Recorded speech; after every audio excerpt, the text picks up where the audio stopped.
শুধু বলছে জুয়েল হাসান সাদ্দামের প্যারোল পাওয়ার কথা, আপনাদের বিবেক বলছে এই ছেলেটি শুধুমাত্র তার স্ত্রী সন্তানের জানাজায় যোগ দিতে পারলেই ইনসাফের বাংলাদেশ প্রতিষ্ঠিত হয়ে যেত। আপনারা প্রশ্ন তুলবেন না সাদিক কায়েম সার্জিসদের ইনসাফ কেন বাংলাদেশের অন্য ছাত্রলীগ আওয়ামী লীগের নেতাকর্মীরা পাবেন না? তারা তো জানতেন না যে বাংলাদেশে বঙ্গবন্ধুর রাজনীতি নিষেধ। 2024-এর 5ই আগস্ট পর্যন্ত তো এই নাহিদ ইসলাম, সার্জিস, আসিফ ভুইয়া কেউ উচ্চারণ করে নাই যে বাংলাদেশে বঙ্গবন্ধুর নাম উচ্চারণ করা যাবে না, বাংলাদেশে বঙ্গবন্ধুর রাজনীতি নিষিদ্ধ হবে। আপনারা বুঝতে পারছেন না বেইনসাফিটা কোথায়? আপনারা প্রশ্ন করবেন না ইনসাফ এখন কোথায়? 2024-এর 5ই আগস্টের পর থেকে ইনসাফ ইনসাফ ইনসাফ শুনতে শুনতে কান মাথা সব ঝালাপালা হয়ে গেল। কিন্তু ইনসাফের বাংলাদেশটা এসে দাঁড়িয়েছে এই জায়গায় যে ছাত্রলীগ করেন বলে এক তরুণ পিতাকে মাসের পর মাস আটকে রাখা যায়, ইচ্ছা হলে বছরের পর বছর আটকে রাখবেন তারা। এত এত খবর বেরিয়েছে বাগেরহাটের ছাত্রলীগ সভাপতি জুয়েল হাসান সাদ্দামকে নিয়ে, যিনি বাংলাদেশের কোনো একটা জেলে বছরের পর বছর জেল খাটতে খাটতে একেবারে নীরবে পচে মরে যেতে পারতেন। এবং বাংলাদেশের মানুষ ভাবছে, একটা বিরাট সংখ্যক মানুষ ভাবছে, যারা বিজয়ী পক্ষ বিশেষভাবে 24 আগস্টের, তারা ভাবছেন যে তারা এমন ন্যায় বিচার থুক্কু ইনসাফ প্রতিষ্ঠা করেছেন বাংলাদেশে যে এই জুয়েল হাসান সাদ্দামের মতো ছাত্রলীগ করা ছেলে পেলে বাংলাদেশের কোনো এক জেলে পচে মরবেন তাদের করা একের পর এক মিথ্যা মামলায়, যেসব মামলায় কোনোদিন বিচার শেষ হবে না, কোনোদিন পুলিশের পক্ষে বা তদন্তকারী কর্মকর্তার পক্ষে একটা শক্ত চার্জশিট দেওয়া সম্ভব হবে না। একই ব্যক্তির বিরুদ্ধে একই দিনে বাগেরহাটের হত্যার মামলা থাকবে, যশোরে হত্যার মামলা থাকবে, ঢাকায় 3-4টা হত্যার মামলা থাকবে। এমন এক অবাস্তব পরিস্থিতিতে ন্যায় বিচার আর ইনসাফের কথা বলে বলে তারা সময় পার করবেন আর আসলে বাংলাদেশটা দখল করে নেবেন এই ফাঁকে। এই যখন চলছে বাংলাদেশে, তখন হঠাৎ করে বাংলাদেশের মানুষের একটা সিলেক্টিভ বিবেক জেগে উঠেছে। মানে একদম বিবেকটা ঘুমিয়েছিল, হঠাৎ করে দেখি সামাজিক যোগাযোগ মাধ্যমে এক দলের বিবেক জেগে উঠেছে যে এই যে জুয়েল হাসান সাদ্দাম ছেলেটি, তার স্ত্রী মাত্র 22 বছরের একটা মেয়ে, যার 9 মাস বয়সী একটা বাচ্চা, সেই 9 মাস বয়সী তার প্রথম শিশুটিকে, সন্তানটিকে সে পানিতে চুবিয়ে হত্যা করেছে, তারপর নিজে ঝুলে পড়েছে গলায় দড়ি দিয়ে। এবং তাতে আমাদের বিবেক একদম জেগে উঠেছে, নড়ে চড়ে উঠেছে। আমরা বলেছি যে কেন প্যারোল দেওয়া হচ্ছে না, কেন প্যারোলে মুক্তি দিয়ে এই পিতাকে, জুয়েল হাসান সাদ্দামকে, তার এই আত্মহত্যা করা তরুণী স্ত্রী আর যে সন্তানকে এই বাবা একবার ধরেও দেখতে পারেনি, কেন সেই বাবাকে প্যারোলে মুক্তি দিয়ে আমরা তার স্ত্রী এবং সন্তানের জানাজায় যোগ দেওয়ার ব্যবস্থা করে দিচ্ছি না? সত্যি সমস্যাটা এটা? নাকি সমস্যাটা হচ্ছে এই যে একটা ছেলে ছাত্রলীগ করেছে বলে সেই ছেলেটিকে জেলে পচে মরতে হবে এবং সেটাকে আমরা বাংলাদেশে ইনসাফের রাজত্ব প্রতিষ্ঠা হয়েছে বলে ধরে নিয়েছি? আপনার মনে হয় সমস্যা আসলে কোনটা? সেটা যদি না আপনি বুঝতে পারেন তাহলে বুঝবেন আপনার বিবেক টিবেক কিছু জেগে ওঠেনি। কারণ দেখেন 2024 সালের 5ই আগস্ট পর্যন্ত এই জুয়েল হাসান সাদ্দামের মতোই এই সাদিক কায়েম, ছাত্রলীগ সভাপতি হিসেবে যিনি আগস্টের পর ঢাকা বিশ্ববিদ্যালয়ে বেরিয়ে এলেন, এরপর এখন যিনি ডাকসু সভাপতি, বিরাট প্রভাবশালী তরুণ নেতা জামাত শিবির ঘরানার সেই সাদিক কায়েম, কিংবা আমাদের 2024-এর বীর নায়ক হাসনাত আবদুল্লাহ, সার্জিস আলম, এরা তো সবাই জুয়েল হাসান সাদ্দামের মতোই ছাত্রলীগই করতেন। কিন্তু ওরা যেহেতু গুপ্ত ছাত্রলীগ ছিলেন, ছাত্রলীগের ভেতরে ঢুকে তারা যেহেতু নানা রকম ষড়যন্ত্র করছিলেন, সেই ছাত্রলীগেরই পতন ঘটানোর, ছাত্রলীগের যেটা মানে আদর্শিকভাবে একই যে সংগঠন আওয়ামী লীগের পতন ঘটানোর, শেখ হাসিনা সরকারের পতন ঘটানোর জন্যে তারা যে জুলাইয়ে একটা ছাত্র আন্দোলন সাজিয়ে নেমে পড়েছিলেন, তাই তারা এখন বীর বিক্রম, তারা সারা বাংলাদেশের ক্ষমতা দখল করে বসবেন আর জুয়েল হাসান সাদ্দামকে পচে মরতে হবে, আর তার স্ত্রী সন্তান হত্যা করে 9 মাসের একটা সন্তান নিজ হাতে হত্যা করে গলায় দড়ি দিয়ে ঝুলে পড়ার মতো ঘটনা ঘটাবেন বলে আপনাদের বিবেক জেগে উঠবে। এছাড়া আপনারা কখনো বলবেন না যে বাংলাদেশে ছাত্রলীগ করা হাজার হাজার ছাত্রছাত্রীর ডিগ্রি কেড়ে নেওয়া হলো, হাজার হাজার ছাত্রছাত্রীর ছাত্রত্ব বাতিল হলো, শিক্ষা প্রতিষ্ঠানে তারা যেতে পারছে না। ছাত্রলীগ করতো বলে পিতা মাতাকে পর্যন্ত ঘর বাড়ি ছেড়ে ব্যবসা প্রতিষ্ঠান ছেড়ে বাংলাদেশের জায়গায় জায়গায় লুকিয়ে থাকতে হচ্ছে। এটা কোন ইনসাফ? কোন ইনসাফে সার্জিস আলম হাসনাত আব্দুল্লাহরা এমপি হবে, সাদিক কায়েম ডাকসু ভিপি হবে, আর এরা জেলে পচে মরবে? কই, আপনি তো এই প্রশ্ন করেন না। 2024-এর 5ই আগস্ট পর্যন্ত আপনি জানতেন যে এরা যখন, এই নাহিদ ইসলামরা যখন বঙ্গবন্ধুর বাংলায় বৈষম্যের ঠাঁই নাই এসব স্লোগান দিয়ে দিয়ে বৈষম্যমুক্ত ইনসাফের বাংলাদেশ প্রতিষ্ঠার জন্য পতাকা বেঁধে ধনধান্য পুষ্প ভরা গাইতে গাইতে বাংলাদেশে আন্দোলন করছিলেন ঢাকা শহরে, তখন কি ভেবেছিলেন যে এই তরুণরা 2024-এর 5ই আগস্টেই রাতারাতি বঙ্গবন্ধুর ভাস্কর্য সারা বাংলাদেশে ভাঙবে, মুক্তিযোদ্ধাদের ভাস্কর্য ভাঙবে, ভেঙে তাদের রাগ যাবে না, তারা মাথার উপর উঠে প্রস্রাব করবে? তারপর ভেবেছিলেন 32 নম্বর বাড়ি কথায় কথায় বারবার বারবার বারবার বারবার তারা ভাঙতে যাবে এবং তারা বলবে বাংলাদেশের সবচেয়ে নিষিদ্ধ রাজনীতির নাম হচ্ছে বঙ্গবন্ধুর আদর্শের রাজনীতি, আওয়ামী লীগের রাজনীতি, ছাত্রলীগের রাজনীতি? আপনি সত্যি বিশ্বাস করেন যে ছাত্রলীগ আর আওয়ামী লীগকে এরা নিষিদ্ধ করে দিয়েছে কারণ ছাত্রলীগ আওয়ামী লীগের এমন অপরাধ তারা খুঁজে বের করেছে? এই যে ছাত্রলীগ নেতা জুয়েল হাসান সাদ্দাম, সেই জুয়েল হাসান সাদ্দামের 22 বছর বয়সী স্ত্রী, সে কি আত্মহত্যা করতো তার 9 মাস বয়সী সন্তানকে নিয়ে যদি এই ছাত্রলীগ নেতা বিরাট টাকার বস্তা বাড়িতে রেখে যেতে পারতেন? মানে এত দুর্নীতি করেছে ছাত্রলীগের ছেলেপেলে, এত দুর্নীতি করেছে আওয়ামী লীগের নেতা কর্মীরা, তো তাদের সন্তানাদি, তাদের পরিবারগুলোকে এত প্রভাব প্রতিপত্তিহীন হয়ে পড়তে হলো কেন বলুন তো? যে ইচ্ছে হলে এদের বাড়ি ভেঙে দিতে পারছেন, ইচ্ছে হলে এদের বাড়িতে আগুন দিতে পারছেন, ইচ্ছে হলে এই যে এর কমাস আগে তো এই ঘটনাও ঘটেছে যে ছাত্রলীগ কর্মীর পিতাকে পর্যন্ত পিটিয়ে মারা হয়েছে, মাতাকে পিটিয়ে মারা হয়েছে, এসব ঘটনা ঘটেছে। আওয়ামী লীগের রাজনীতির সঙ্গে জড়িত বলে শ্রমজীবী মানুষের কিশোর পুত্রকে পিটিয়ে মারা হয়েছে, বাবা ছেলেকে এক উঠানে পিটিয়ে মারা হয়েছে। কই, বিবেক তো জাগে নাই। হঠাৎ করে বিবেক কেন জেগে উঠলো বলুন তো? এই 22 বছরের মা তার পুত্রকে মেরে ফেলেছে এটা শুনে। আর আপনাদের বিবেক কেন জেগে উঠছে না যে এই ছেলেটিকে, জুয়েল হাসান সাদ্দামকে ঠিক কি মামলায় মাসের পর মাস সেই 24 আগস্ট থেকে সে পলাতক জীবনযাপন করতে বাধ্য হলো? 9 মাসের শিশু সন্তানটিকে সে কখনো জীবিত অবস্থায় ছুঁয়ে দেখতে পারলো না।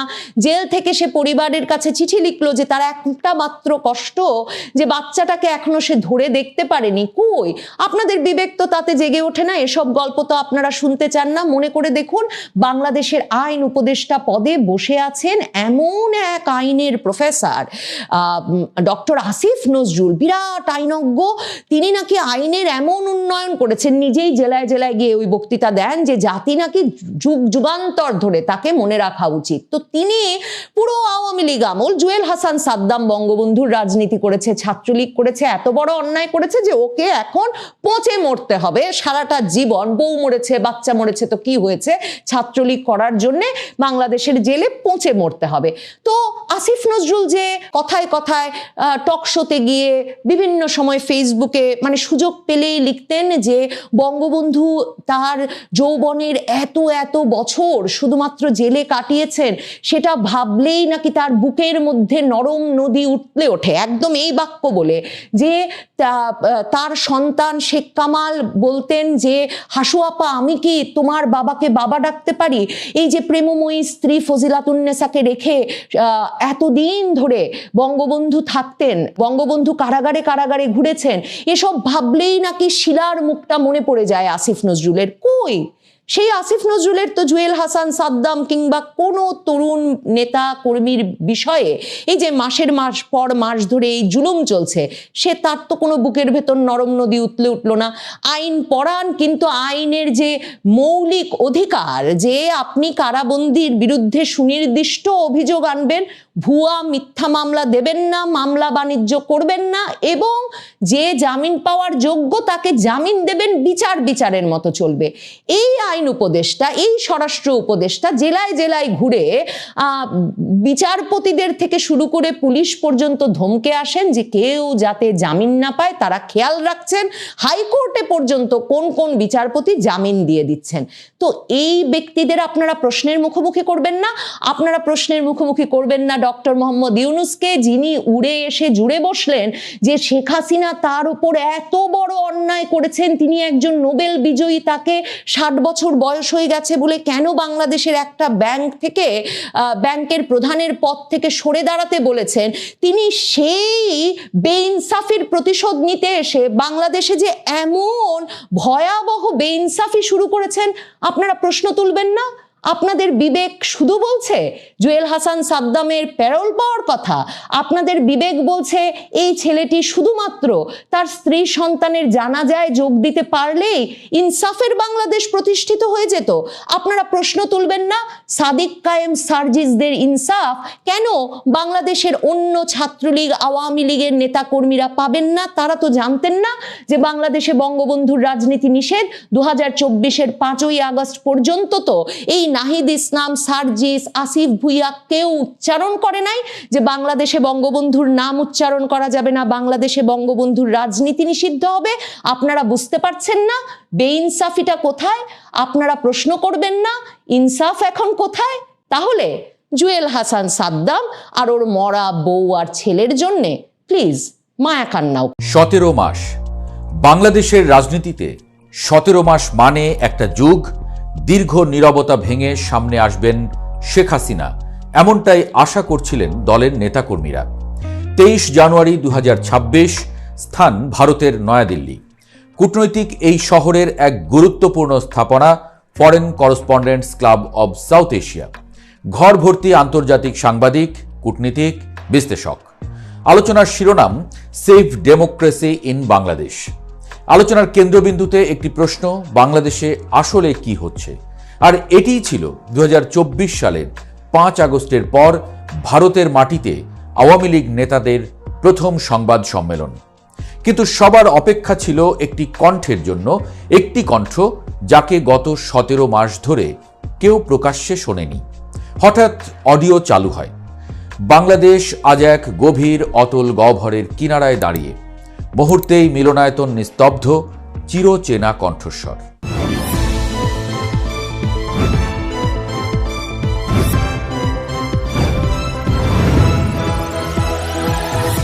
17 মাস পর এই প্রথম কোনো আনুষ্ঠানিক বা জনসম্মুখে শোনা গেল ক্ষমতাচ্যুত সাবেক প্রধানমন্ত্রী ও আওয়ামী লীগ সভানেত্রীর বক্তব্য। তিনি মঞ্চে বা ক্যামেরায় ছিলেন না, শুধু ছিল তার অডিও বার্তা। My beloved countrymen, this is Sheikh Hasina speaking. মঞ্চে উপস্থিত ছিলেন আওয়ামী লীগের সাবেক শিক্ষামন্ত্রী মহিবুল হক চৌধুরী নওফেল, সাবেক সংসদ সদস্য মোহাম্মদ এ আরাফাত, সাবেক পররাষ্ট্রমন্ত্রী ডক্টর হাসান মাহমুদ, এছাড়াও অনলাইনে যুক্ত হন সাবেক পররাষ্ট্রমন্ত্রী এ কে আব্দুল মোমেন। ভরা মিলনায়তনে দেশি বিদেশি সাংবাদিকদের ভিড়। শেখ হাসিনা নিজে সেখানে না থেকেও পুরো আলোচনার কেন্দ্রবিন্দুতে তিনি। বক্তব্যের শুরুতেই শেখ হাসিনা বর্তমান বাংলাদেশকে আঁকেন এক অন্ধকার চিত্রে। তার ভাষায়, বাংলাদেশ এখন সন্ত্রাস, নৈরাজ্য এবং গণতন্ত্রের নির্বাসনে নিমজ্জিত। তিনি সরাসরি আক্রমণ করেন নোবেলজয়ী অধ্যাপক ডক্টর মোহাম্মদ ইউনূসের নেতৃত্বাধীন অন্তর্বর্তীকালীন সরকারকে। তাকে আখ্যা দেন অবৈধ এবং বিদেশি স্বার্থে পরিচালিত পুতুল সরকার হিসেবে। To overthrow the foreign serving puppet regime of this national enemy. সেই অডিও বার্তায় তার কণ্ঠে ছিল ক্ষোভ, হতাশা এবং প্রত্যাবর্তনের দৃঢ় সংকল্প। তিনি দাবি করেন 2024 সালের 5 আগস্ট তাকে একটি সুনিপুণ সাজানো ষড়যন্ত্রের মাধ্যমে ক্ষমতা থেকে সরিয়ে দেওয়া হয়। সেই দিনটিকে তিনি বাংলাদেশের ইতিহাসে গণতন্ত্রের পতনের দিন হিসেবে তুলে ধরেন। তার কথায়, সেই দিন থেকেই দেশ প্রবেশ করেছে সন্ত্রাসের যুগে। On August 5th, 2024, from that day forward, the nation has been plunged into an age of terror, merciless, relentless, and suffocating. বক্তব্যে একের পর এক অভিযোগ তুলে ধরেন তিনি। বলেন, আইনশৃঙ্খলা ভেঙে পড়েছে, রাজধানী থেকে গ্রাম সবখানেই লুটপাট, চাঁদাবাজি, দলবদ্ধ সহিংসতা চলছে। জীবন ও সম্পত্তির কোনো নিরাপত্তা নেই।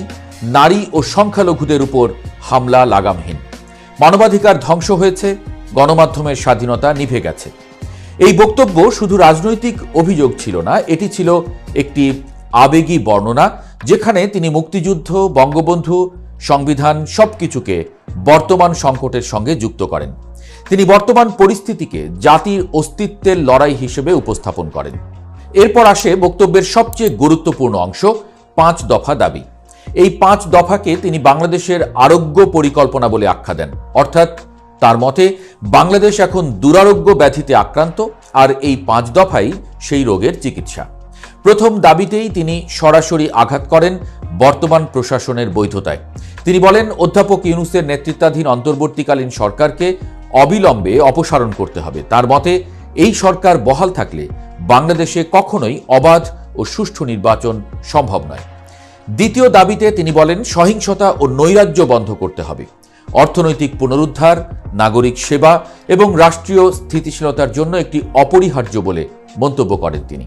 তৃতীয় দাবিতে তিনি তুলে ধরেন সংখ্যালঘু, নারী এবং দুর্বল জনগোষ্ঠীর নিরাপত্তার প্রশ্ন। তিনি কঠোর ও অটল গ্যারান্টি চান।